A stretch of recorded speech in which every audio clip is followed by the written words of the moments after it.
ഉറച്ച നിലപാടും ആരെയും ആകർഷിപ്പിക്കുന്ന വ്യക്തിത്വം ഇതാണ് നടിമാരായ പാർവതി തിരുവോത്തിന്റെയും ശ്വേതാ മേനോന്റെയും പ്രത്യേകത. തങ്ങൾ പറയുന്ന കാര്യത്തെക്കുറിച്ച് വ്യക്തമായി ബോധ്യമുള്ളവരാണ് ഇരുവരും. അതിനാൽ തന്നെ മലയാള സിനിമയിൽ ഈ നടിമാർ നൽകിയ കഥാപാത്രങ്ങളും ആ വ്യക്തിമുദ്രകൾ പതിഞ്ഞിരുന്നു. മലയാള സിനിമാ മേഖല ഒരു ഘട്ടത്തിൽ നേരിട്ട എല്ലാ വിവാദങ്ങളും കൃത്യമായ സമയത്ത് തങ്ങളുടേതായ നിലപാട് വ്യക്തമാക്കിയിട്ടുള്ളവരാണ് ഇരുവരും. ഓരോ വാക്കും ചിന്തിച്ചും തേച്ചുമിനിക്കും മുന്നിലിരിക്കുന്നവർ പറയുന്നവർ. ഇപ്പോഴിതാ പാർവതിയെക്കുറിച്ച് ശ്വേത പറഞ്ഞ കാര്യങ്ങളാണ് ആകർഷിക്കുന്നത്. അമ്മ അധ്യക്ഷ സ്ഥാനത്തേക്ക് താൻ എത്തിയപ്പോൾ തനിക്കൊപ്പം നിന്നവരിൽ നിന്ന് പോലും വിമർശനങ്ങൾ നേരിട്ടിരുന്നു എന്ന് പറയുകയാണ് ശ്വേതാ മേനോൻ. അതേസമയം തന്നെ പാർവതി തിരുവപ്പ് അമ്മ സംഘടന എപ്രകാരമായി ഉപയോഗപ്പെടുത്തി എന്നും ശ്വേതാ മേനോൻ പറയുന്നു. സ്ത്രീകളുടെ ഉന്നമനത്തിനും ആവശ്യങ്ങൾക്കും അവകാശങ്ങൾക്കും വേണ്ടി അമ്മ സംഘടന വേദി എല്ലാവരും ഉപയോഗപ്പെടുത്തണമെന്നാണ് ശ്വേതാ മേനോൻ പറയുന്നത്.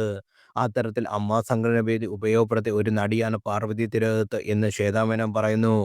ഇതുതന്നെയാണ് പാർവതി ടാർഗറ്റ് ചെയ്യാൻ കാരണമെന്ന് ശ്വേതാ മേനോൻ ഒരു സംവാദത്തിൽ പറഞ്ഞു.